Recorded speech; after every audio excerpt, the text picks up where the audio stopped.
Qadrli muxlislar, ko'rsatuvimiz davom etadi va men o'shlik rassom Hasanjon aka Saidovga savol berishda davom etaman. Hasanjon aka, mana lavhadan so'ng yana bir savol.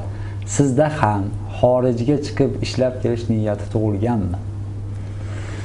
Bu bizi rassomlarimizning eng katta orzusi, chunki bu birinchidan dunyoni ko'rish maqsadida, ikkinchidan u yerda o'zi chizgan suratlarni ko'rgazmasini qilish orzusi har bir ijodkorni orzusi, meni ham orzum shu jumladan. Qayerlarga chiqqansiz? Men o'tmishdagi shu SSR territoriyasidan boshqa yerga chiqmaganman. Nimagacha borganman? Litva, Latviya, Estoniya, Leningrad, Moskvani ko'rganman-da. Parijga yo bo'lmasam Istanbulga borishga muyassar bo'lmaganman. Hozir meni orzuyim Istanbulga borib kelish. Hozir erkin mana yo'l ochilgan. O'shdan Istanbulga avia reyslar bor. Bir imkoniyat topilsa borib kelsangiz bo'ladi. Xudo xolasa, agar nasib qo'shilsa, umid qilamizki, borib kelasiz. Istanbulga borish niyatim bor hozir. Yaxshi.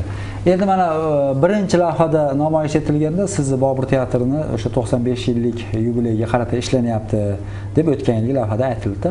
Mana yubiley ham o'tdi. Hozir Bobur teatridagi ishlarda yengillab qoldingizmi? Ayni damda nima ish bilan shug'ullanyapsiz? Hozir portretlar danjinda dam olyapman.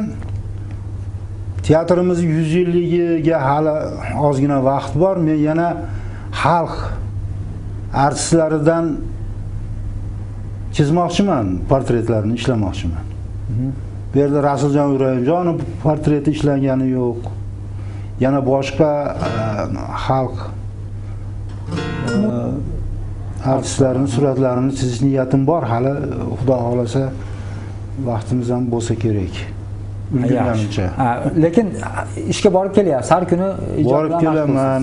Hozir yangi spektakl, Tohir Zuhra spektakli ustida ish ketyapti. Rassomlarimizga ham hozir navbat kelib qolsa, sahnani bezaklarini biz qilamiz. O'sha sahna bezak haqida gap ochilib qoldi. Katta bir sahnani bezash uchun qancha vaqt ketadi? Bunga shogirdlar bormi edi ishlagani sizga? Hozir men teatr bosh rassomi Rahimjon ikkalamiz qoldik teatrda. Yana bizga 1-2-3 ta shtatda rassom kerak. Men o'zim ulgursam ham lekin qiynalib qolaman. Chunki o'sha paytda ish juda ko'payib ketadi. U yerda butaforniy ishlar bor. Butun sahnaga katta bir orqasini katta razmerda, katta hajmdagi surat chizish kerak. Yana boshqa narsalari ko'p. Teatrda sahnasini bezash uchun bir oy vaqt ketadi. O'shunga yarasha xarajati ham bor, o'shunga yarasha mehnati ham bor. Ulgumay qoldim deya olmaymiz, chunki o'sha kuni 1-2 kun yetmay qolsa sahnada uxlab teatrda tong ottirishimizga ham to'g'ri keladi. Bunday ko'p bo'lgan bunaqa ishlar. Yaxshi. Yaxshi. Oila va farzandlar haqida ham qisqacha to'xtalib o'tsangiz. Ishdan tashqari nima ish bilan shug'ullanasiz? Hobbi, umuman bir kundalik bir yumushlardan. Meni ishdan keyingi vaqtim kam bo'ladi-yu, men ishdan bo'shasamla uydagi ijodxonamga kirib ketaman. Lekin yoz paytlari dam olish bahonasida ozgina tabiatga chiqib, toza havodan nafas olib kelish maqsadida asalari bilan qiziqaman, asalari bilan bir shug'ullanganman, lekin afsuski men asalari qilganda shakar qimmat bo'lib ketdi. Shakar qimmat emas, dunyo notinch bo'lib qoladi. 90-yildan oldin ham men asalari boqqanman. Mana 10-yildan oldin 1 yil burun ham asalari boqqanman. Yaxshi. Keling endi yana bir savolga, rassomchilikka qaytsak. Katta o'sha jahon miqyosida o'tkaziladigan kimosh savdolarida masalan men uncha rasmga bilmayman, masalan aytaylik bu ko'rinish, bu portret, nima deymiz, natyurmort deymiz, 2-3 xil yo'nalishni bilaman. Qandaydir bir tushunarsiz bo'lgan rasmlar falon million dollarlarga sotib olishadi-da. O'sha dunyodagi eng boy odamlarni o'sha rasmlarni o'ziga tortishga nima sabab? U yerda nima aks ettirilgan? Bu yerda men bir narsani aytaman. Bu tushunarsiz suratlar degani juda to'g'ri. Abstraksiya degani o'zi tushunarsiz degan ma'noni beradi. Abstrakt degani tushunarsiz degani. Bu abstraksionistlar o'zlarini jumboq rasmlari bilan o'zlariga qaratib xaridorlarni tortishgani bilan u xaridorlar uni ham rasmlarga tushunganidan olmaydi juda katta pullarga. Ular o'z mablag'larini shu sohaga joylash bilan haligi bir buqa boqib qo'ysangiz yemiga boshqasiga qo'shib turasiz, keyin katta pulga sotib olasiz, o'shuni singari ular ham o'zlarini olib qo'ygan o'sha suratlari yildan yilga narxi oshib boraveradi, lekin u molga o'xshab yemaydi. U hech narsa yemasa ham narxi yildan yilga ko'tarilib boraveradi. Shu sababdan ular pullarini shunga qo'shadi. Endi bizni rassomalarimizni ijodlariga o'sha xorijliklarning munosabati qanday? Bizda ham bir talablar bormi? Ikkinchi lavhada ko'rdik, siz haqidagi lavhada. Sovet davrida sizni chizgan suratlarga bir talab oshganligi haqida. Hozir qanday vaziyat? Hozir ham biz bilan qiziqishadi. O'rta Osiyo, biz ayniqsa bizni o'shimiz mashhur bo'lib ketdi. Bizga hozir Istanbulda bejiz aytganim yo'q. Nasib qilsa borarmiz. Meni Istanbulga taklif qilishyapgandi. Boring. Nasib qilsa boraman. Ijodlaringizni ko'rsating. Biz sizga omad tilaymiz. Rahmat.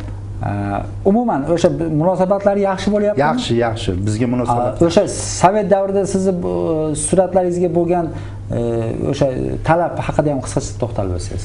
Kimlar edi? Sovet davrida 76-yil deyapti. Meni suratlarimni sotib olgan ingliz kompaniyasi bo'lgan. Bu ingliz kompaniyasini bitta prezidenti Larok fransuz bo'lgan o'zi. Lekin kompaniya ingliz kompaniyasi Maltada turadi, o'zini shtabi kvartirasi Maltada. O'rta Yer dengizidan bo'ladi. Malta shu Italiyaga yaqin joyda. Endi o'sha bular mashhur rassomlar emas, tirik rassomlarni asarlarini xarid qilib olishib, uni katta tirajlarda chiqarib turib, qog'ozlarga chiqarib,